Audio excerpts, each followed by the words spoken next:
Nesu tas, kuriam jūra svetima. Tačiau į pastarosios platybės savo gyvenime išplaukti teko vos kelis kartus.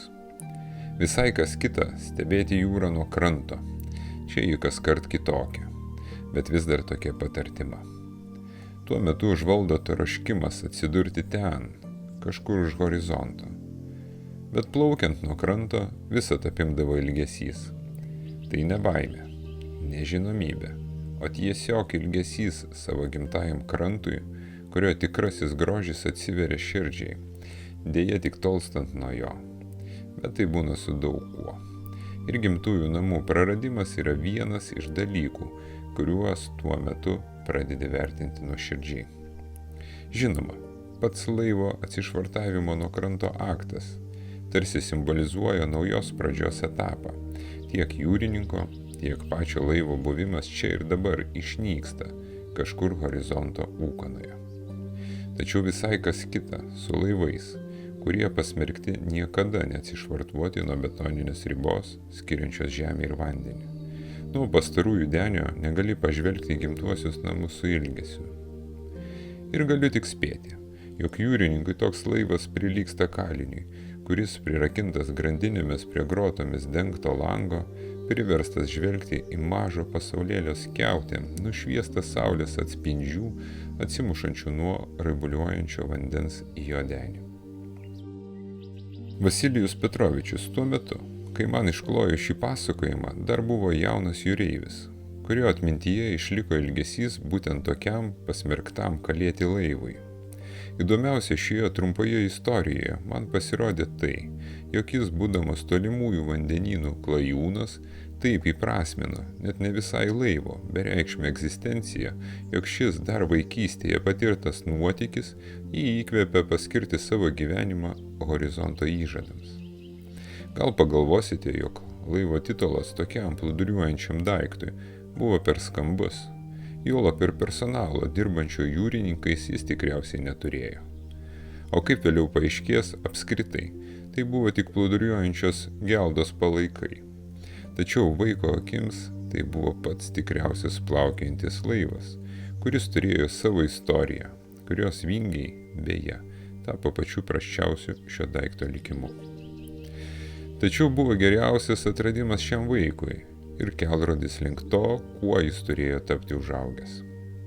Vasia, kaip jį mėgo vadinti šeimos nariai ir draugai, augo inkubatoriaus sąlygomis. Bent jau visada pakeltų tonų tai buvo pamėgęs kartoti jo tėvo brolis. Ypač kai Vasia mėgdavo parodyti ožius, be galo jį lepinusi mačiutei.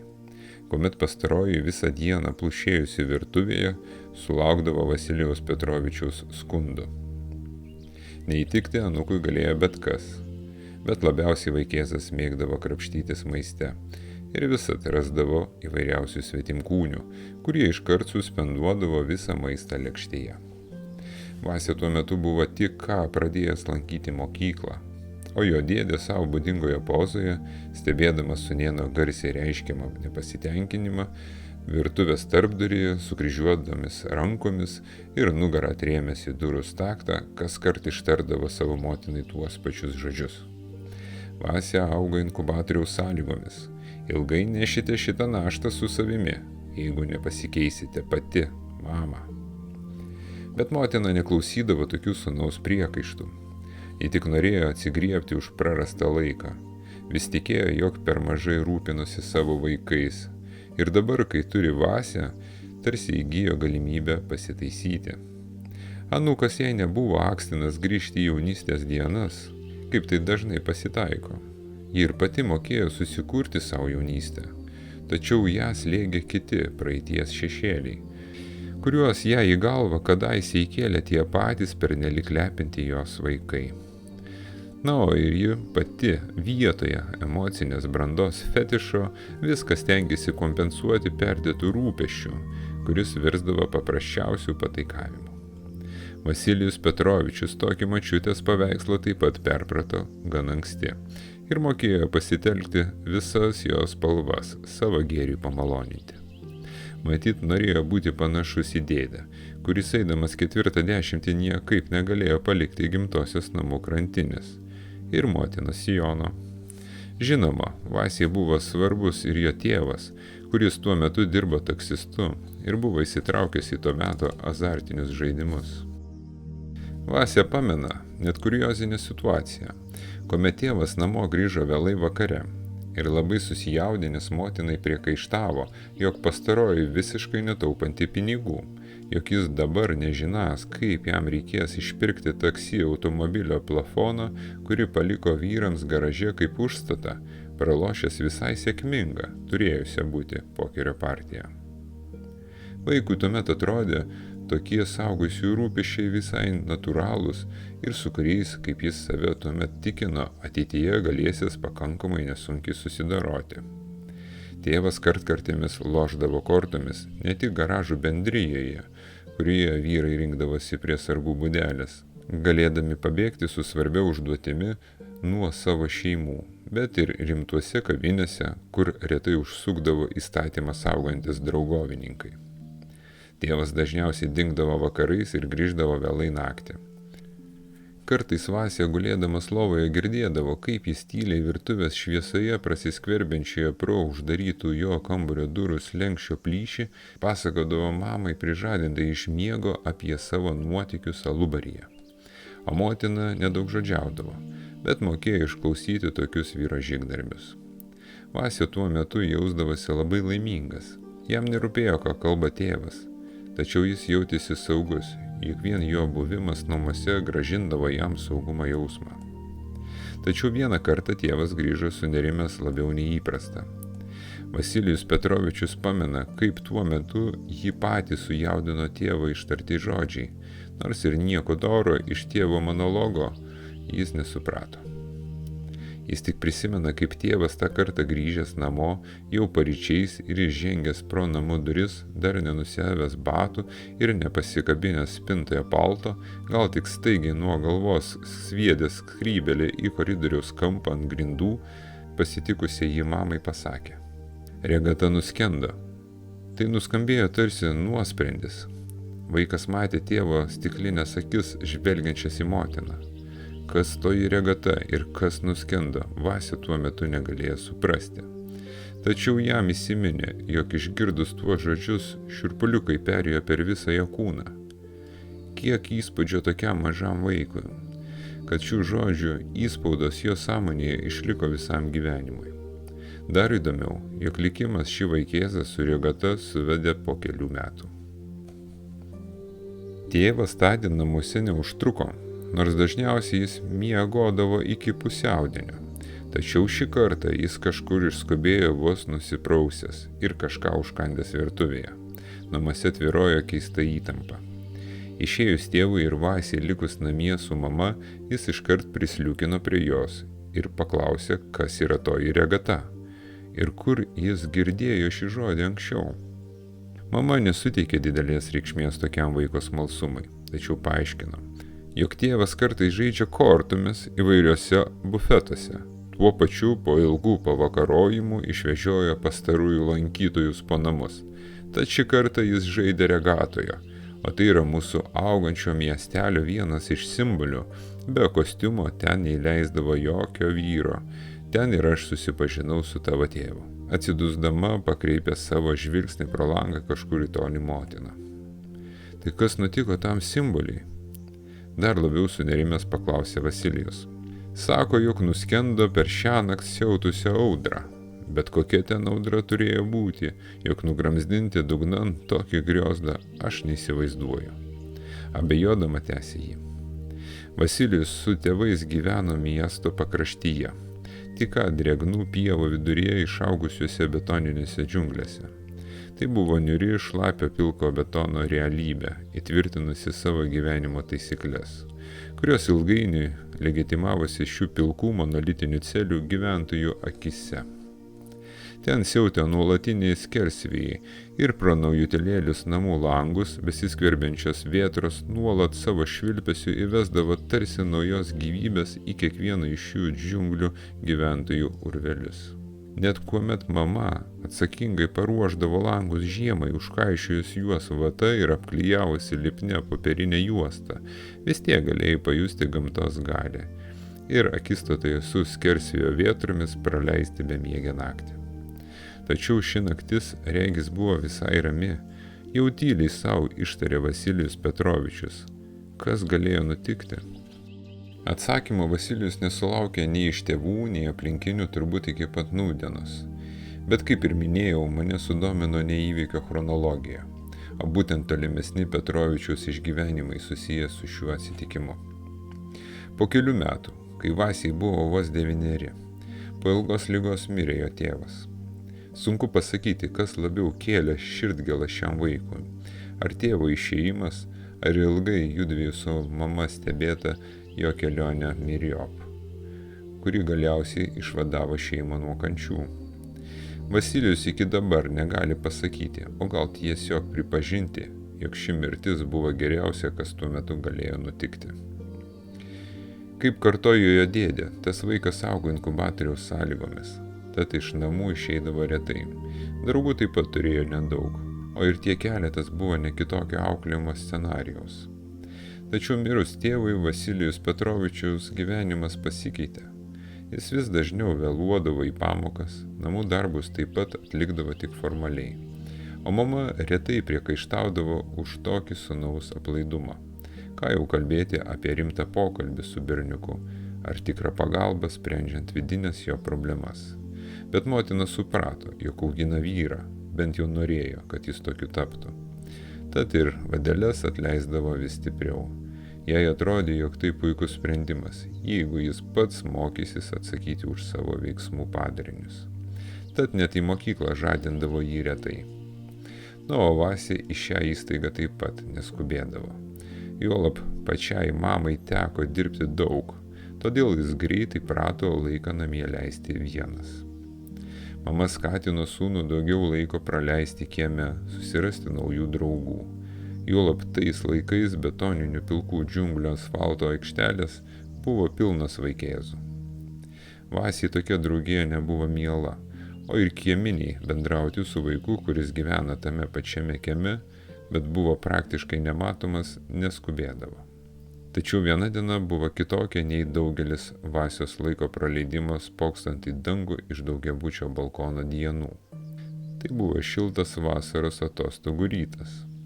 Vasilijus Petrovičius pamėgino paeksperimentuoti ir iš savo balkonėlio, kuriame jau buvo praleidęs pirmąjį atostogų mėnesį ir medinėje dėžėje jau spėjęs užauginti gana gausų salotų lapelių derlių, nedrąsiai išėjo į lauką.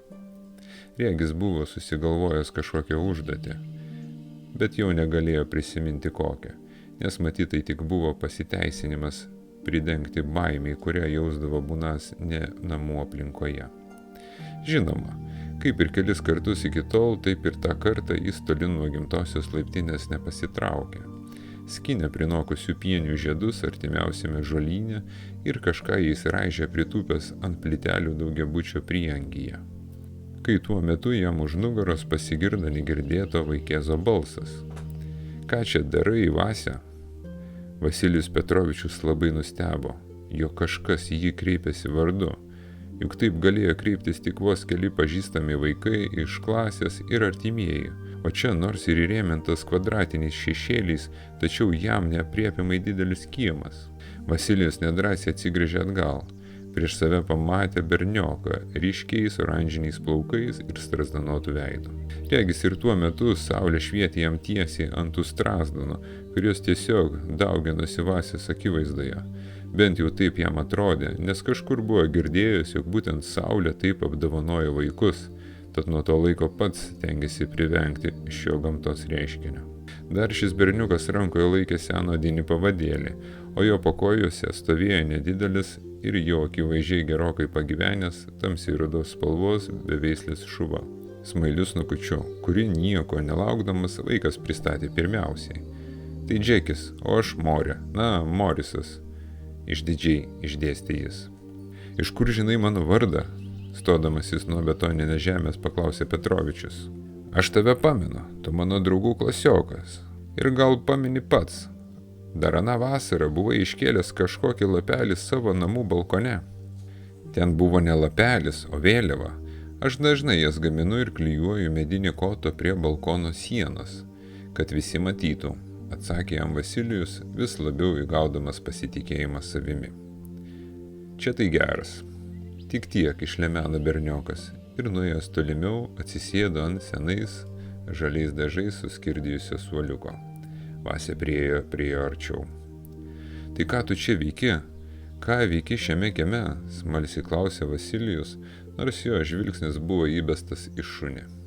Berniukas grumuliuodamas rankose pavadėlį tik gūžtelėjo pečiais ir įsivyravo jau vasaros popietį į kieme būdinga tyla. Morė vis dar sėdėjo. Jo žvilgsnis buvo nukreiptas kažkur į tolį. Šuo palindęs po suoliuku jau regis snaudė pavėsio kertelėje. O Vasilijaus Petrovičiaus galvoje vis sukosi mintis, ką įdomaus pasiūlyti nuveikti šiam berniokui. Staiga Morė pats, tarsi buvęs pasinėręs į kažkokią nirvaną, grįžo į realų pasaulį ir pašokęs nuo suoliuko bei greitų judesių viena ranka užsegęs pavadėlį už Džekio antkaklyje pritvirtintas geležinės kilpas sušuko. Sugalvojau, eime su manimi iki paskendusio laivo, dedu galvą nukirsti, tu ten nesi buvęs. Tikrai nesu, o ir nežinau ar galima, panašu, jog tai labai toli, manęs gali pasigesti mama. Baik tik, kur ji yra, tikriausiai darbe? Taip, darbe ir grįš vakarop apie 7, patikino savo pašnekovą Vasilijus. Tai iki to laiko mes tikrai spėsime, valanda ten, valanda šen ir būsime vėl kieme. Jau dėdamas pirmuosius žingsnius nežinoma Vasiai kryptimi išpiškino Morisas. Iš tiesų Petrovičius ir pats seniai svajojo apie panašų nuotykį. Jis išvydo viziją, kaip grįžta pavasaros atostogų atgal į mokyklą ir pasakojo klasiokom, kur jis buvo.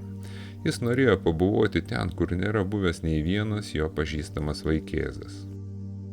Gal ši svaja, gal visa tai tempta pirmin nejauno Džekio pavadėlio styga, ar ryški ir viršugalvį kaitinanti saulė, o gal panašaus amžiaus nežinoma berniuko draugija praktiškai nejuntamai atvedė jaunuolius ir senjoro šuniuką prie nuskendusios regatos palaikų.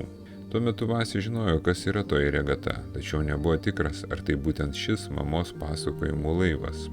Čia, apleistoje uosto krantinėje, su smėlio užpiltais kadaise buvusiais mediniais rąstais sutvirtintais šlaitais, žaliuojančių vandenių, kuriuo nuosmukio lygį liudijo likę jau sudžiūvę dumbliai ant pačio laivo borto, kurio viena pusė buvo pakilusi virš vandens ir žinoma, pats laivas, ar kažkas labiau panašaus į kažkada plaukėjusi tikro betono pastatą, kuris čia beveik vienu savo šonu buvo paniręs po vandeniu ir tik paskutinio jo aukšto grindis žemiausioje vietoje lietė vandens paviršių.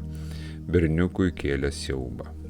Staiga jis pasijuto labai nutolęs nuo namų, tačiau aplink knibždantis vaikai, kurie nuo aukščiausios krantinės vietos buvo pasidarę gal 2 lentų pločio ir kokių 3 metrų ilgio tiltelį, kuris siūbavo jiems einant į visas pusės, Vasiai apimtam jau įprastos baimės taip pat žadino smalsumą ir dar kažkokius jausmus, kuriuos tuo metu, dar būdamas visai nepatyręs, negalėjo paaiškinti savo pačiam. Jis tik klausė savęs, iš kur čia galėjo atsirasti tiek daug vaikų, juk regis jie ėjo per kalvotas pievas, kur nebuvo jokių gyvenviečių.